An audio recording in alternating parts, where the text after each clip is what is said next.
Gold, trusted gold buyers. మీరు తాకట్టు పెట్టిన బంగారాన్ని విడిపించి ఈ రోజు ఉన్న మార్కెట్ ధరకు కొనబడను. నమస్తే బాలు గారు. నమస్తే అండి. ఎలా ఉన్నారు? గుడ్. సో బాలు గారు అనగానే మా అందరికి గుర్తొచ్చేది ఏంటి అంటే షాక్ అయ్యారా? అదే కదా. ఎస్, యాక్చువల్గా ఎప్పుడు నవ్వుతుంటారు, ఇవన్నీ తర్వాత మాట్లాడదాం. అసలు ఫస్ట్ మీకు ఈ బిగ్ బాస్ అగ్ని పరీక్ష సీజన్ 2 ఆపర్చునిటీ ఎలా వచ్చింది చెప్పండి. అంటే ఇన్స్టాగ్రామ్లో ఫామ్ వచ్చింది, ఫిలప్ చేసుకోండి, ఒక వీడియో పెట్టండి అగ్ని పరీక్ష కోసం. అలా అంటే నేను ఒక 2 వీడియోలు పెట్టాను. ఫామ్ ఫిలప్ చేసి పంపించాను ఇన్స్టాగ్రామ్లోనే. చేస్తే ఇక తర్వాత మెయిల్ వచ్చింది. మెయిల్ రాగానే చాలా ఖుషిగా ఆనందంగా పడి అసలు నేను బిగ్ బాస్ పోతారనే ఒక సంతోషం అనిపించింది. మెయిల్ వేస్తే ఒక డేట్ రోజు రమ్మన్నారు. వెళ్తే ఆ రోజు వెళ్ళాము. వెళ్ళిన తర్వాత ఏం చేసినంటే 40 పేజీలు ఇచ్చారు, ఇంత దొడ్డు బుక్. ఒక్కొక్క పెన్ను ఇంత బుక్ ఇస్తే ఆ బుక్లో క్వశ్చన్లు ఉంటాయి తెలుగులో. నన్ను రాయమంటే నాకు రాయనికి రాదు, నాకు ఒక అసిస్టెంట్ పెట్టమని చెప్పా. నేను చదివితే క్వశ్చన్ సమాధానం చెప్తే అదే రాయాలని ఒక అబ్బాయిని పెట్టారు, నాకు హెల్ప్ చేశారు. అట్లా నేను రాశాను ఆ బుక్. ఆ బుక్ రాసిన తర్వాత రాసేసి 3-4 గంటలు కూర్చుని పెట్టిండ్రు. ఒక రూమ్లోకి తీసుకెళ్ళి 10 మందిని కూర్చుని పెట్టిండ్రు లైన్గా. గంట సేపు క్వశ్చన్లు, కామెడీ, ఎంటర్టైన్మెంట్, డాన్స్ క్వశ్చన్లు. అలా అడిగితే జీడీ అంటారు దాన్ని, జీడీ సెలెక్షన్. ఓకే, అది సెలెక్షన్ అయితే నెక్స్ట్ రౌండ్కి వెళ్తాం. అది సెలెక్షన్ అయితేనే ఇంకోటి మనకు ఆఫర్ వస్తుంది. దానిలో సెలెక్షన్ అంటే ఆఫర్ రాదు. అది సెలెక్షన్ అయిన తర్వాత మా 10 మందిలో 3 సెలెక్షన్ అయినాం. నేను, బోడుప్పల్ ఒక అబ్బాయి, ఇంకొక అమ్మాయి మోడల్, తను మేము 3 సెలెక్షన్ అయినాం. వాళ్ళకి ఏం చేసిరంటే నెక్స్ట్ 7 days తర్వాత ఒక మెయిల్ వస్తుంది. ఆ మెయిల్కి సెలెక్షన్ కావాలి మళ్ళీ. అప్పుడు ఓకే అయింది, అందరం కలిసి వెళ్ళాం. మళ్ళీ ఒక డేట్ ఇచ్చారు. మేము ఇంకా బట్టలు కొనడం, ఆనందంలా షాపింగ్లు చేయడం అన్నీ మొత్తం చేసేసుకున్నాం. అగ్ని పరీక్ష ఈ స్టార్టింగ్ ఎపిసోడ్స్ కి అన్ని చేశారు. 15 నుంచి ఇక 3 days షూట్ ఉంటుంది, కంపల్సరీ ఉండాలి అగ్ని పరీక్షలో అని చెప్పారు. ఓకే అని చెప్తే అన్ని పనులు తెలుసుకుని ఈవెంట్స్, ప్రోగ్రామ్స్, బోనాలు అవన్నీ వచ్చాయి ఆర్డర్స్. నేను చేయలేను, నాకు వేరే వర్క్ ఉందని చెప్పి ఎవరు చెప్పలేకపోయినాం. అగ్ని పరీక్షకి వెళ్తున్నాం, చెప్పొద్దు కదా, రీల్ చేస్తే ఇప్పుడు ఇవన్నీ చెప్తుంటే బిగ్ బాస్ పోతే ముందే చెప్తారని చెప్పి ప్లాన్తో చెప్పలేకపోయినా. వెళ్ళినాక ఒక 70 మందిని ఇంత పెద్ద రూమ్లో వేసిండ్రు.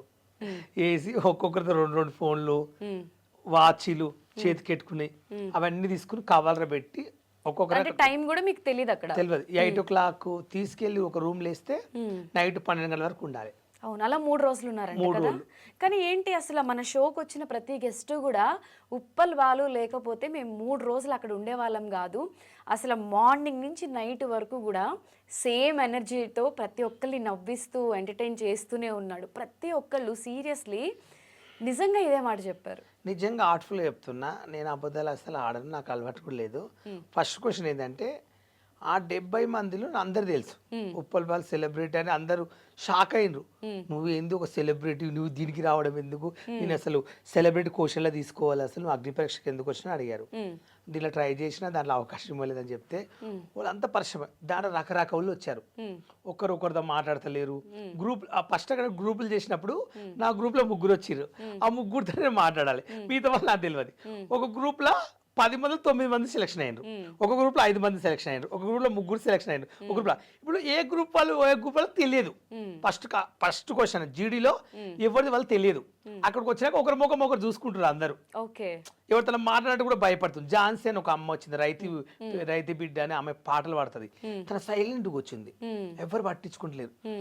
ఉప్పల్ బాల్ అన్న, నేను బిగ్ ఫ్యాన్ అన్న, నీకు నువ్వు రావడం ఏంది, అసలు నేను లైఫ్లో నేను చూస్తాను చూడ అనుకున్నా, నిజంగా నా టిక్ టాక్ నుంచి నువ్వు అంటే పెద్ద ఇష్టం నాకు తెలుసా అన్నది.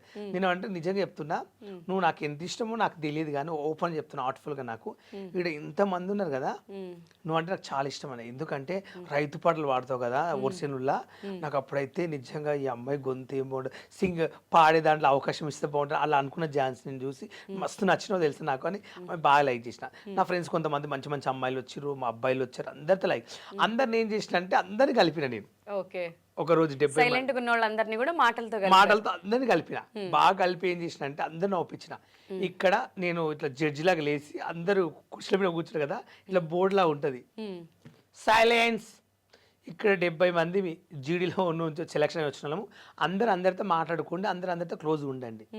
మనం దీంట్లో ఎవరం వెళ్ళిపోయిన అగ్ని పరీక్షలకు వాళ్ళకి సపోర్ట్ చేద్దామండి.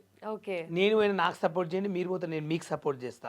మనం ఎవరు ఒక్కొక్కరు ఓవర్ యాక్షన్ తిట్టుకోవడం హ్యాటిట్యూడ్ మాత్రం ఇక్కడ అసలు సెలబ్రేట్ అనేది వద్దని చెప్పి అట్లా కల్పించి అందరి మీద ఒక్కొక్క జోక్ లేయడం, కామెడీ చేయడం, కలిసి ఉండడం, ఇక మొత్తం ఇక ఎంటర్టైన్మెంట్ 2 days వాళ్ళకి ఇక నేను నవ్వుపించి ఇక తర్వాత అక్కడ ఫ్రెండ్ ఉంటాడు ఒకడు లారీ నడిపిస్తాడు అన్నట్లు లారీ సెలక్షన్ ఏంటి, ఏ లారీ అరే లారీ నాకు కావాలి నీ గుండెకాయ, అట్లా కామెడీ జోకులు ఒక్కొక్కరి అట్లా ఫన్నీగా అమ్మాయిలు ఇట్లా పంపించిన ఒక్కొక్క అమ్మాయి గురించి ఒక్కొక్కటి యాంగిల్ చెప్పేసిన. ఒక్క రోజు ఒక అమ్మాయి క్యారెక్టర్ గురించి చెప్పిన, అసలు నువ్వు ఏం చూసి మా గురించి చెప్పినావు ఇంత కరెక్ట్ అని వాళ్ళు అంతా ఫీల్ అయిపోయారు నాకు. ఓకే, నిజంగా వాళ్ళు ఏమన్నారంటే బాలు నువ్వు ఉన్నందుకే 2 రోజులు ఉన్నాం, నువ్వు లేకుంటే అమ్మో పిచ్చేది కానీ నువ్వు పక్క వెళ్తావు అన్నారు. కానీ నాకే 3 లెడ్ రైట్లు ఇస్తారు, నాకే తెలియదు. అవును, అసలు బాలు ఏంటి ప్రాసెస్ అంటే ఇప్పుడు మీరు అంటున్నారు నేను ఆల్రెడీ సెలబ్రిటీ కేటగిరీలో వెళ్ళాలి బట్ నేను ఇలా నార్మల్గా ట్రై చేశాను అని చెప్పి. ఇప్పుడు ఇన్స్టాగ్రామ్ ఓపెన్ చేస్తే నవదీప్ వర్సెస్ ఉప్పల్ బాలు మీరు ఎవరికి సపోర్ట్ చేస్తారు అని ఒక పోలింగ్స్ కూడా నేను చూశాను. అసలు మీరు కూడా ఒక మాట మాట్లాడారు, నేను ఆయన కనిపిస్తే డైరెక్ట్ ఫేస్ టు ఫేస్ మాట్లాడతాను అని.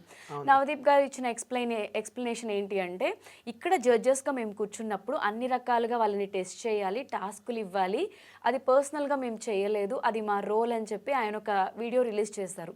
అసలు మీరేమనుకుంటున్నారు? నేనేమంటున్నానంటే వాళ్ళకి ఒక జడ్జి స్థానం ఇచ్చారు. అక్కడ జడ్జి స్థానం ఇచ్చినప్పుడు రూమ్లో ప్రతి ఒక్కరిని పంపించి అక్కడ స్టేజ్ మీదకి వెళ్ళిన వాళ్ళు తిరిగి రూమ్లోకి రావద్దు, అక్కడ ఏం జరిగిందో అడుగుతామని చెప్పి అక్కడ నుంచి మొబైల్ ఇచ్చి అక్కడ నుంచి పంపించారు. మేము పర్సన్ అవుతున్నాం, అదేంది రూమ్లోకి వెళ్ళిన వాళ్ళు మన రూమ్లోకి ఎందుకు రావట్లేరు, 3 రోజుల నుంచి అటే వెళ్ళిపోతుర్రు, వస్తలేరు, ఏం జరుగుతుందో అని చెప్తే అక్కడ అందరినీ రూమ్లోకి పంపించారు ఒక్కొక్కరిని. ఓకే, జడ్జెస్ క్వశ్చన్ ఏంటంటే దాంట్లోకి వెళ్ళిన 2-3 ఎదురు చెప్తే నడరా బై నడు నువ్వు షర్టు కావు అని చెప్పి పంపించారు వాళ్ళకి ఎదురు చెప్తే జడ్జెస్కు. ఇదంతా టెలికాస్ట్ అయినాయా? ఆయనే కదా, ఓకే, రిలీజ్ కూడా అయినాయి కదా, ఓకే అయినాయి. నేనేం చేసిన అంటే అంత పెద్ద షో 2 కోట్ల మంది చూస్తారు మా టీవీ బిగ్ బాస్ అంటే చూడనోడే లేదు. ఉప్పల్ బాల్ అనేది ఇన్స్టాగ్రామ్లో ఒక రీల్ చేస్తారు వల్గర్గా, ఇలా కామెంట్స్ పెడతారు అలా ఇలా అని 100 మంది అనొచ్చు, నేను తప్పు పట్టట్లే. మన గురించి తెలియనప్పుడు ఎవరైనా అంటాం, అది ఆ ప్లేస్లో నేనున్నా మీరున్నా ఎవరైనా అంటారు ఫ్యాన్స్, తప్పులేదు దాంట్లో. నేనేమంటున్నా అంటే నా జెన్యూనిటీ, నేను సెలెక్షన్ అయితే బిగ్ బాస్లో ఎట్లా ఉండాలి, ఎలా మాట్లాడాలి అనేది నాకు నాలెడ్జ్ ఉంది. నేను అక్కడ పోయినాక జడ్జెస్ దగ్గరకు పోయినాక నాకు కొంచెం భయం అనిపించింది. ఏంటంటే వీళ్ళు ఇంత పెద్ద బిగ్ బాస్ షో, రేపటి నాడు నేను చిన్న మిస్టేక్ మాట్లాడినా కూడా నా ఫ్యాన్స్ కానీ చూసే జనాలు కూడా నన్ను వేసుకుంటారు, మనం ఎంత జాగ్రత్త ఉండాలో అంత జాగ్రత్త ఉండాలని చెప్పి నేను కూల్గా ఉన్నా.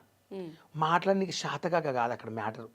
వాళ్ళ ఆయన ఫస్ట్ క్వశ్చన్ ఒక టాస్క్ ఇవ్వలేదు, ఒక గేమ్ ఇవ్వలేదు, బాలు ఇది పని చెయ్యి, బాలు అది చెయ్యి, పోనీ నువ్వు నన్ను ఎలిమినేట్ చెయ్యి, ఎలా మాట్లాడతావు రేపు బిగ్ బాస్లో, రేపు నిన్ను బిగ్ బాస్లో అంటారు అప్పుడు నువ్వు ఎలా సమాధానం చెప్తావు అని అడిగింటే దానికి వాదించేవాడిని. అక్కడ ఏంది వెళ్ళా నిలబడ్డ బొమ్మలాగా నీ ఫ్యామిలీ గురించి చెప్పన్నారు. నేనేమని చెప్పానంటే నాది ఇలా, మా అన్నయ్య ఇలా, మా అన్నయ్యకి 3 ఆడపిల్లలు ఆటో నడిపిస్తారు, మా చెల్లికి 3 కొడుకులు, మా బావ కార్ డ్రైవర్, మా చెల్లెలు ఇండ్లలో పనిచేస్తుంది, మా నాన్నగారు చనిపోయారు, మా అమ్మగారు ఉంటారు, మా అక్కకు భర్త చచ్చిపోయిన ఒక కొడుకు ఉంటాడు.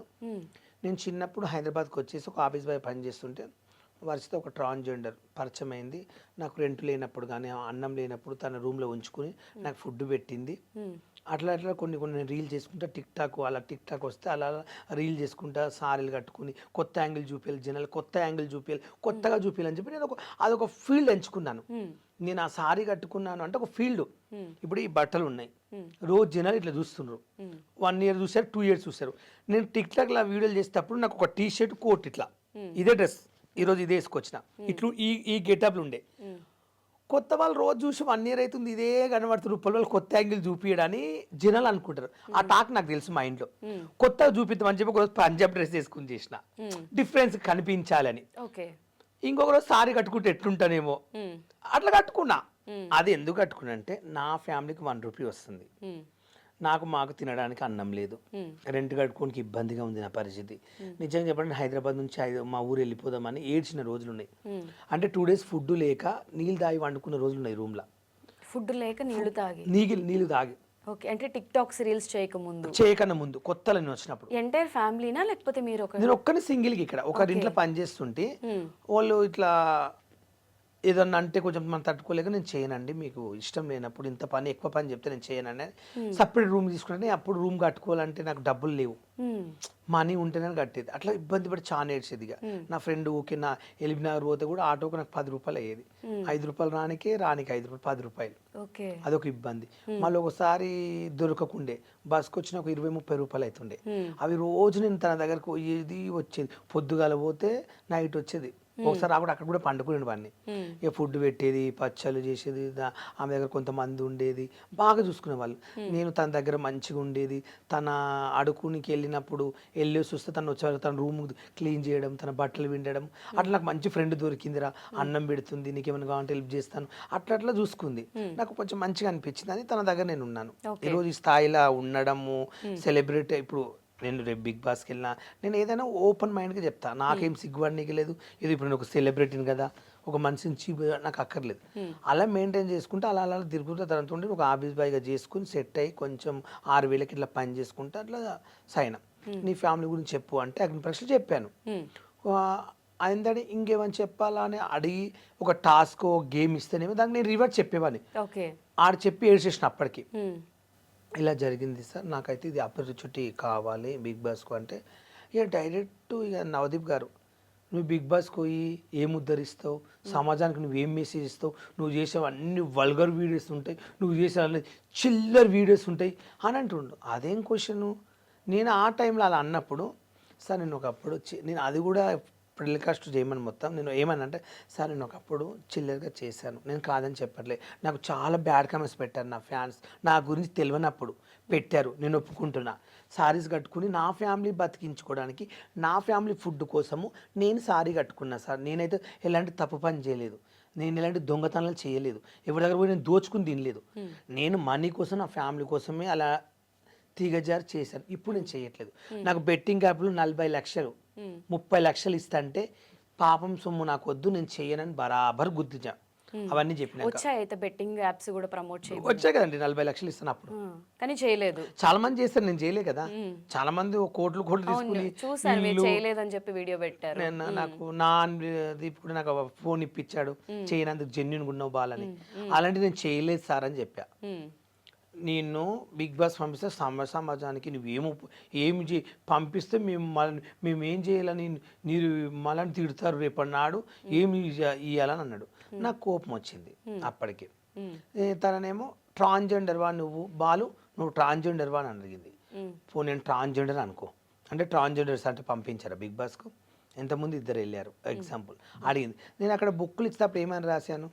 అవును, బుక్లెట్లో మీరు ఏవో క్వశ్చన్స్ అన్ని ఫిల్ చేయాలి కదా, అక్కడ జెండర్ మీరు ఏమని రాస్తారు? ఇప్పుడు ఫీమేల్ ఉంటుంది, ఇప్పుడు ఎలా ఉన్నా మేలు ఫీమేల్ ట్రాన్స్ అని మెన్షన్ ఉంటుంది ఆ బుక్లెట్లో. నేను అక్కడ రాసింది ఏంది? మొగోడు అని కదా రాసింది, మేల్ అని రాస్తా, మేల్ అని రాసిన. నేను అక్కడ ట్రాన్స్జెండర్ అని రాస్తే నువ్వు ట్రాన్స్జెండర్ అని చెప్పినా నేను ఫీల్ కాకుంటే, అన్ని 2 కోట్ల మందిలా అంతమంది చూస్తుంటే నువ్వు ట్రాన్స్జెండర్ అంటే ఎలా ఉంటది?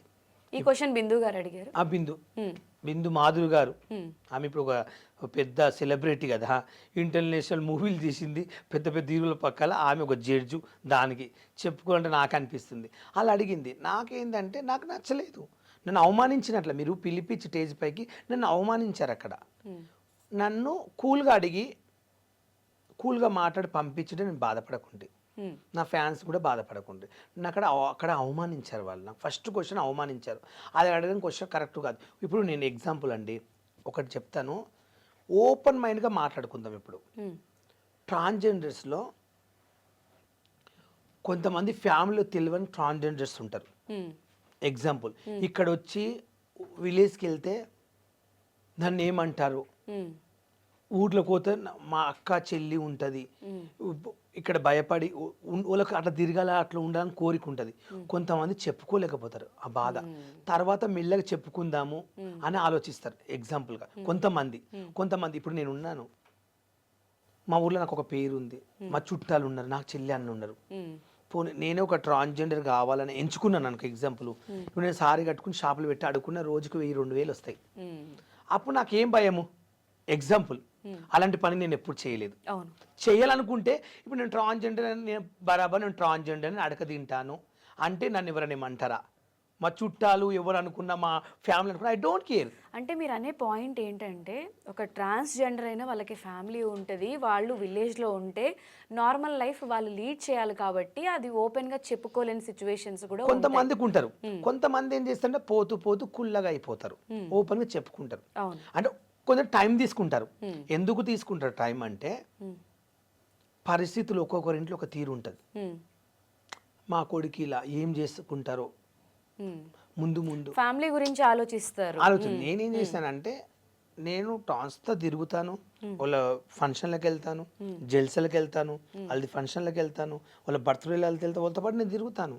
కానీ తిరిగి నేను ఏ రోజు నేను ట్రాన్స్జెండర్లతో తిరుగుతా ఉంటా, వాళ్ళతో వండుకుంటా కూడా, వెళ్ళి నేను వాళ్ళ ఇంట్లో ఉంటా.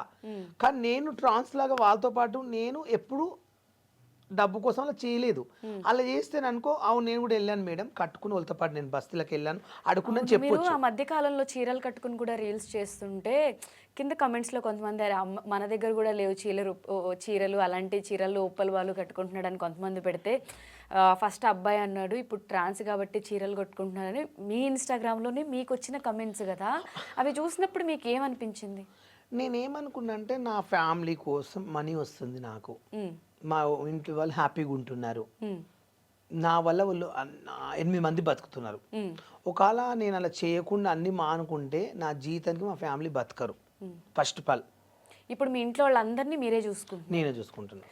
బాలు గురించి అంటే ఆయన చెప్పడం పక్కన పెడితే ఆయన గురించి బాగా తెలిసిన ఒక పర్సన్ని నేను అడిగాను.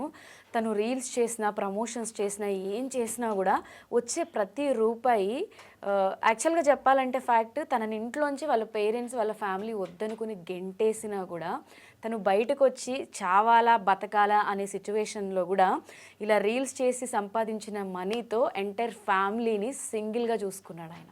నాకు తెలిసింది ఇది కరెక్టేనా? కరెక్ట్ అండి. ఆ మధ్యలో మా చుట్టాలు నన్ను ఫంక్షన్కి పిలవలే కొంతమంది, వద్దు నువ్వు రావద్దు, ఇట్లా అందరు నేను ఇట్లా అంటున్నారు బయట టాక్, రేపు నాడు నీకు ఎవరన్నా మరదల్ని పెళ్లి చేసిన అమ్మాయిని ఇవ్వాలని కూడా ఆలోచిస్తున్నారు, నువ్వు ఆ ఫంక్షన్కి వస్తే ఇట్లా చేస్తున్నావంట వీడియోస్, వాళ్ళు ఎంబడి తిరుగుతావంట. అంటే మా విలేజ్కి మా ఇంట్లో గృహప్రవేశం అయినా, మా డాడీ చచ్చిపోయినప్పుడు కూడా నాకు ట్రాన్స్జెండర్సే వచ్చారు. చుట్టాలు ఎవరు రాలేదు? అప్పుడు ఎవరు, కొంతమంది వచ్చారు, కొంతమంది రాలేరు. అప్పటికి మా విలేజ్, ఇప్పుడు మా విలేజ్కి వెళ్తా కదా, మా ఇంట్లో ఏ ఫంక్షన్ ట్రాన్స్జెండర్ చాలా మంది వస్తారు. ఎందుకు వస్తారంటే అది కూడా చెప్తా. నాకు అన్నం లేనప్పుడు వాళ్ళు అన్నం పెట్టినారు, వాళ్ళు నన్ను బాగా చూసుకున్నారు. ఆ టైంలో వాళ్ళ దగ్గర నేను ఎక్కువ జర్నీ చేసిన, వాళ్ళ దగ్గర నేను ఎక్కువ సంవత్సరాలు ఉన్నా. అలాంటి ఫ్రెండ్షిప్ నేను సెలబ్రేట్ అయినంత మాత్రంలో వాళ్ళు మర్చిపోయి కొత్త వాళ్ళు పరిచయం అయినని చెప్పి మనం వదిలేయలేం కదా. మా డాడీ చచ్చిపోయినప్పుడు నా కోసం ఆటో వేసుకుని మా ఊరికి 120 కిలోమీటర్స్ వచ్చిండ్రు, 6-7 మంది వచ్చిండ్రు ట్రాన్స్జెండర్. వాళ్ళకి ఏం అవసరం, బాలు మన దగ్గర ఉన్నాడు, మన ఫ్రెండ్ అని వచ్చారు. మా ఇంట్లో ఏ దావత్ అయినా వాళ్ళని పిలుస్తాను, ఏ ఫంక్షన్ అయినా రమ్మంటాను. ఎవరో ఏమనుకుంటున్నారు పక్కింటోళ్ళు, ఎవరో సమాజంలో ఏదో అనుకుంటారని చెప్పి మనకు ఆపదుకున్నప్పుడు ఆదుకున్న వాళ్ళు మనం ఇలా మర్చిపోతాం. అసలు మీ నాన్న చచ్చిపోయినప్పుడు కూడా అంటే చుట్టాల కంటే వీళ్ళే ఎక్కువ వచ్చారు అంటే అది ఎమోషనల్ టైము. ఒక పర్సన్ చచ్చిపోయారు, ఎంటైర్ ఫ్యామిలీని మీరు ఇప్పుడు పోషిస్తున్నారు.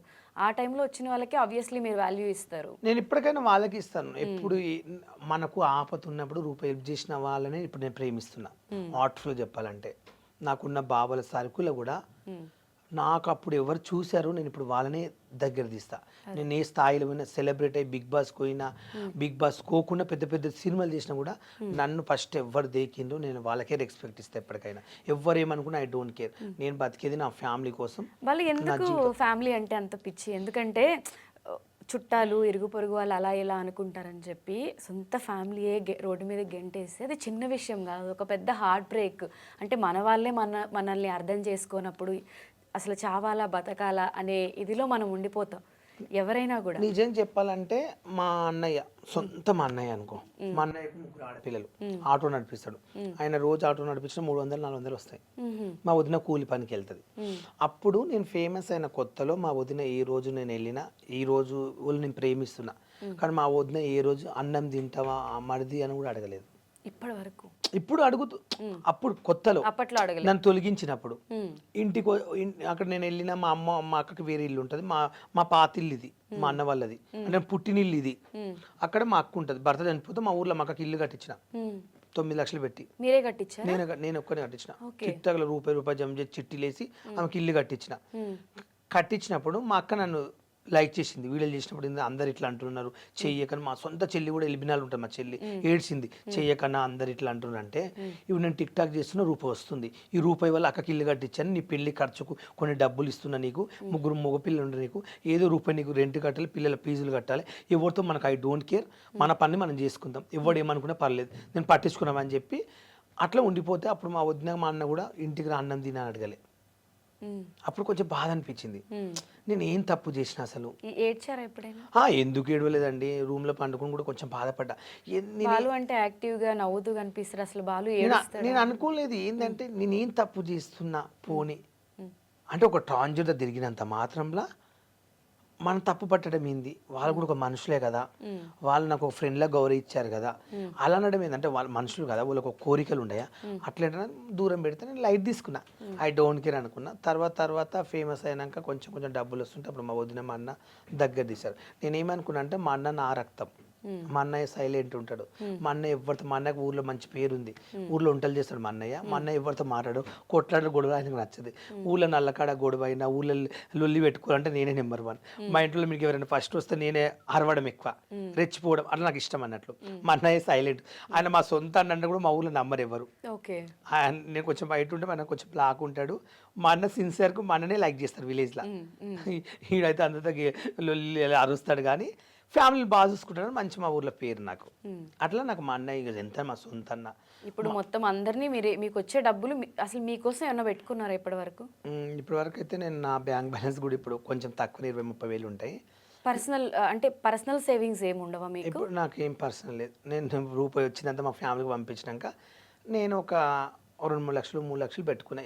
గిట్ల ఎమర్జెన్సీ నాకు హెల్త్ కూడా ఖరాబ్ అయ్యి హాస్పిటల్ పడ్డా అనుకో, ఆ పరిస్థితిలో డబ్బులు కావాలంటే ఎవరు ఇవ్వలే టైంలో అని అలా కొన్ని పెట్టుకున్నా, మిగతా మా ఫ్యామిలీకి ఇస్తాను. ఇప్పటికి వాళ్ళు వద్దు అనుకున్నా కూడా అంత చూసుకుని అంత చేసి అనుకున్నా, రేపు నాడు నేను చనిపోయినా అనుకో, ఎగ్జాంపుల్ మా ఇంటి వాళ్ళే తీసుకుపోవాలి, రేపు సడన్గా నాకు కాలు చేరిగింది అనుకో, అప్పుడు మా ఫ్యామిలీ వచ్చి నన్ను చూసుకోవాలి, లేపాలి.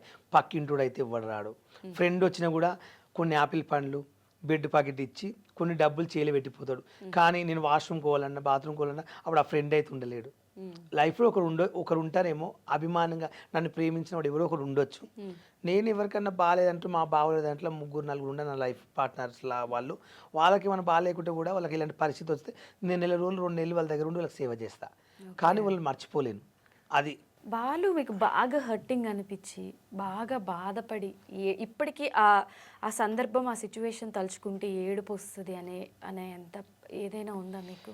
నా లైఫ్లో నిజంగా బాధపడ్డ రోజు అంటే నిజంగా చెప్తున్నా, నన్ను ట్రాన్స్జెండర్స్ కొజ్జవాళ్ళన్నా నేను బాధపడలేదు.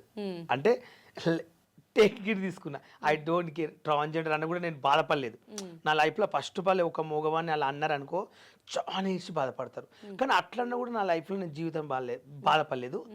ఇంకోటి మా డాడీ చచ్చిపోయినా కూడా నేను బాధపడలేదు, ఏడ్చిన బాధపడ్డా, కానీ అంతగానో కూడా నా లైఫ్లో చచ్చిపోతాననే నిర్ణయం కూడా తీసుకోలేదు. ఎగ్జాంపుల్గా మా నాన్నగారు చనిపోయినప్పుడు వెళ్ళాను, దినాలు ఉంటాయి కదా 11 రోజులు, ఎయిర్ జుట్టు గుండు చేసుకోవాలి మ్యాక్సిమల్గా. నాకు ఆపర్చునిటీ వస్తుంది, షూటింగ్స్ వస్తున్నాయి, మా డాడీ చచ్చిపోయిన దినాలు కూడా గుండు చేసుకోలే. 5 కట్టాలు ఇచ్చిన, నేను గుండు చేసుకోనని చెప్పా, మనీ పోతుంది, మళ్ళీ నాకు ఆపర్చునిటీ పోతుంది, అవకాశాలు రావని చెప్పి గుండు కూడా వేసుకోలేదు. అప్పుడు కూడా నేను నిజంగా బాధపడలేదు. కానీ సమాజంలో నేను కొంతమంది బావాలంటే నాకు ఇష్టం, వాళ్ళు నాకు లేనప్పుడు డబ్బులు ఇచ్చి వాళ్ళ వెంబడి తిప్పడం, టూలు చూపించడము, నేను ఎక్కని కారు వాళ్ళు నన్ను ఎక్కిచ్చి వీడు మా ఓడు నన్ను తిప్పుతుంటే వాళ్ళ ఫ్రెండ్స్ కొంతమంది ఈ అబ్బాయి అలా ఇలా మీ ఇంటికి తీసుకొచ్చి ఎందుకు పెట్టుకుంటుండ్రు, మీ పిల్లలు కూడా చెడిపోతారు, వాడు వాళ్ళతో తిరుగుతాడు వీళ్ళతో తిరుగుతాడు అని చెప్పి దూరం పెట్టి వాళ్ళ ఫ్రెండ్స్ ఇచ్చి నువ్వు వీళ్ళంతా తిరుగుతావా, నీకు ఇమేజ్ మార్కెట్ ఉంది గీ నువ్వు ఎంబడి తిప్పించుకుని చెప్పి వాళ్ళకి చెప్పి కొంతమంది నన్ను దూరం చేసారు. అప్పుడు ఏడ్చిన నేను నిజంగా చెప్తున్నా, అమ్మతో చెప్తున్నా, నా జీవితంలో మామూలు ఏడవలే. అంటే ఎవరైనా మగపిల్లగా నా పక్కన వండుకోవాలంటే కూడా నేను వాళ్ళని మనం చేస్తానేమో అనేది సమాజంలో అది వచ్చేసింది ఆ మైండ్లో వచ్చి నన్ను కొంతమంది దూరం పెడుతున్నారు. అదేంది నాకు అర్థం కాదు. నా మీద ఎవరైనా మజర్లో కాలు వేసినా కూడా ఒక ఫ్రెండ్ లాగా అనుకుంటా. నేను ఇంకొక అబ్బాయి మీద కాలు వేసి పట్టుకోవడానికి నాకు అలాంటి ఫీలింగ్స్లో అలాంటి ఇంట్రెస్ట్ లేవు. సరదాగా అయినా ఒక ఫ్రెండ్ లాగా అయినా పట్టుకున్న మా బావని ఇక్కడ ముద్దు పెట్టినా కూడా ఒక ఫ్రెండే అనుకుంటా. ఇప్పుడు మనం ఒక మొగోళ్ళతో కలిసిన లేడీస్తో లవ్గా ఉన్న కొన్ని ఉంటాయి టెంటెస్, ఇద్దరు మంది ఒక అండర్స్టాండ్ అయితే ఒక వర్క్ అవుతుంది. అలాంటి నాకు ఇష్టమైన మా బావలు కొంచెం దూరం పెడితే ఏడ్చిన, ఎందుకు బావా నువ్వు అంటే నాకు ఇష్టం, బాగా చూసుకున్నావు, డబ్బులు లేనప్పుడు నన్ను ఈరోజు నీతో ఉంటే నేను హ్యాపీగా ఉంటున్నా, ఆనందంగా ఉంటున్నా. ఎందుకు దూరం పెడుతుంటే నా ఫ్రెండ్స్ అందరిని తిరిగితే ఇట్లా అంటున్నారా, నాకు కూడా కొంచెం భార్య పిల్లలు ఉండరు. అలా ఎవరైనా మిస్ అయిపోయారా ఇప్పుడు అలా దూరం పెట్టిన వాళ్ళు మీ లైఫ్లో ఉన్నారా స్టిల్? మిస్ అయ్యారు, మళ్ళీ దగ్గర అయ్యారు. ఒక ఇంపార్టెంట్ మనిషి ఉండే నా లైఫ్లో, ఆయన జస్ట్ నాకు 8 ఏళ్ళ నుంచే పరిచయం అయ్యాడు. అంతకుముందు పరిచయం అయిన వాళ్ళు బావోళ్ళు, సంవత్సరాలు ఉన్న బావోళ్ళు నన్ను వదిలేయలేరు. వాళ్ళు ఇప్పటికీ మేము ఉన్న వాళ్ళ ఇంట్లోనే ఉంటాను. మా బావల ఇంట్లో, మా బాలరాజు బావల ఇంట్లో ఉంటా. వాళ్ళు నన్ను బాగా చూసుకున్నారు. పిల్లలు ఇప్పుడు డాక్టర్స్ అయ్యారు. వాళ్ళ ఇంట్లో నేను 20 years నుంచి ఇంట్లో పని చేస్తున్నా. వాళ్ళు నేను ఇంట్లో సొంత ఓనర్ లాగా నేనే ఫీల్ అయ్యి వాళ్ళ ఇంట్లో వాళ్ళనే బెదిరించి వాళ్ళ ఇంట్లో ఉంటా. వాళ్ళు చూసుకుంటారు. వాళ్ళు నాకు ఒక్క ఫ్యామిలీ చాలని బతికిన మా సీన్ బావ కానీ, అటకల భాస్కర్ అని నేను చేసిన ఎవరింట్లో ఉంటారు? నేను బాలరాజు అని ఒక ఇంట్లో ఉంటా. యాదవ్స్ మా ఊళ్ళే. 20 years నుంచి వాళ్ళ ఇంట్లో పని చేస్తాను. 20 years నుంచి అక్కడే పని చేసుకుంటూ వాళ్ళ ఇంట్లోనే ఉంటా. మీ ఊరు ఎక్కడ అసలు? మహబూబ్నగర్ వెన్నచెడు, కోడంగల్ రేవంత్ రెడ్డి వాళ్ళ ఊరు పక్కన. ఓకే. అమ్మ వాళ్ళు ఫ్యామిలీ అంతా కూడా అక్కడ ఉంటారు? మమ్మీ, అక్క, అన్నయ్య అక్కడ ఉంటే, మా చెల్లి ఒక్కతే ఎలిబినాలు ఉంటుంది. ఓకే. అమ్మ ఏం చెప్తుంటారు అసలు మీవి ఇలా చూసిన? మా అమ్మకు నిజం చెప్పాలంటే మా అమ్మకు ఫోన్ తెలియదు, టచ్ ఫోన్. టీవీ పెడితే సీరియల్ ఒక్కటే చూస్తుంది మా అమ్మ. మా అమ్మ ఊర్లో మంచిగా నలుగురితో మాట్లాడి రచ్చ చేసేది మా అమ్మ. మా అమ్మ అంటే ఒక బ్రాండ్. మా అయ్యని తిట్టాలన్నా, మా ఇంట్లో అందరిని తిట్టాలంటే మా అమ్మ ఒక బ్రాండ్ ఉండే. అలాంటిది మా అమ్మకు నేను 7th క్లాస్లో ఉన్నప్పుడు కొంచెం పిచ్చి లేచినట్లు అయింది. పిచ్చి లేసి నైట్ 2-1 గంటలకైతే ఊళ్ళో ఉరికేది అన్నట్లు. ఉరికితే మా డాడీ గుంజుకొచ్చి మా అమ్మను కొడుతుంటే ఏడ్చామని. పిచ్చి టైంలో ఉంది కదా, ఆమెకి ఏం తెలుస్తుంది, గుంజుకొచ్చి పెట్ట కొడితే నాకు మెంటలీ కొంచెం అయిపోయిండే. ఓకే. అయిపోతే ఇక నేనైతే మా అమ్మ అక్కడ వండుకుంది అనుకో, పండుకోకపోయేది, బయట కురుకోవాలని పని చేస్తాను 2 గంటలకు 3 గంటలకు. నేను ఆ 2 డోర్లు ఇట్లా పట్టుకుని ఇలా పడుతుంది. ఆ 2 డోర్లు పొద్దుగల వరకు కాపాడాలని చెప్పి ఇట్లా పట్టుకునేవాడిని. అయితే ఇంకా అట్లా కర్ణాటక అని ఉంటుంది మా ఊరు పక్కన, సేడం గుల్బేర్ అని. అక్కడ ఒక పూజారి ఇక్కడ తీసుకొచ్చి ఉంచితే ఏమవుతుంది బాలప్ప అంటే, మా డాడీ పోతే రోజు మా అమ్మను కొట్టడము, టార్చర్ చేయడము, ఉరకడము, ఊళ్ళక్కడ చేస్తే ఆయన ఈమె నువ్వు ఉంటే మాత్రం మేము మంచిగా రాదు, ఇంటికి బతకది, నీ పెళ్లి కానీ మీ చిన్న అబ్బాయి మీ పెద్దోని పెడితే బతుకంటే నేను 3 నెలల నుండి మా అమ్మకు సేవ చేసిన. చెడేయడము, బాత్రూమ్ చీరలు పోతే చీర విండేయడము, కట్టేయడము, జుట్టు తీయడం, మా అమ్మకు ఇక కూర్చునబెట్టి తినబెట్టడము, పండబెట్టడం, ఇదే 3 నెలలు వర్క్ చేస్తే ఇప్పుడు మా అమ్మ మంచి పర్సనల్ పనులు. అంటే అక్క చెల్లెలు ఉన్నారు కదా, అంటే అమ్మకు అన్ని మీరే చేయాల్సి వచ్చింది. అప్పుడు మా అక్కకు పెళ్ళి అయింది, ఓకే, ప్రెగ్నెంట్తో ఉంది, ఓకే, విలేజ్లో ఉంటుంది. మా చిన్నక్క చనిపోయింది, లేదు. మా చెల్లి ఊర్లో మా డాడీ గొల్లు చనిపోయారు.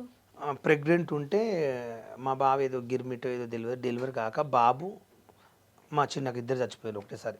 బాబు పుట్టంగా చచ్చిపోయిన ఒక 10 నిమిషాలకు మా చిన్నక్క చచ్చిపోయింది. అప్పుడు నేను 7th క్లాస్లో ఉంటే. అయితే ఇక మా అన్నయ్యనేమో ఆయన పని ఆయనకు ఉంటుండే, మా గోల్డ్ మేకలు ఉంటుండే, మా అయ్య అక్కడ పోతుండే. అందరు మా అమ్మ దగ్గర ఉంటే ఇంటి పరిస్థితి మాకు వెళ్ళనికి లేదు. నేను ఈ స్కూల్ బంద్ చేసి 3 నెలలు అక్కడ పెట్టారు. మా అమ్మకు చిన్నగా రొట్టెలు చేసి అన్నం వండి చేసి కాపాడుకుని ఇప్పుడు మంచిగా అయింది. ఇప్పుడు మా ఇంట్లో అందరు కూర్చోపిస్తుంది, అంత ఎనర్జీ ఇస్తుంది మా అమ్మ. ఇప్పుడు మంచిగా బతికింది, స్టేబుల్ గా ఉన్నారు. ఇప్పుడు స్టార్టింగ్ ఎట్లుంది అట్లుంది ఇప్పుడు మళ్ళీ. కానీ అప్పుడు మస్తు బాధపడ్డా. కావంటే మా ఊరు వెళ్ళి ఎంక్వైరీ చేయండి, నేను ఎంత కష్టం చేసినో ఏం చేసినో మా ఊరు వాళ్ళు చెప్తారు. ఇప్పుడు నేను అబద్ధాలు ఆడిన అనుకో, మా సొంత ఊరికి పోతే ప్రతి ఒక్కరు చెప్తారు నా క్యారెక్టర్ గురించి ఏందో.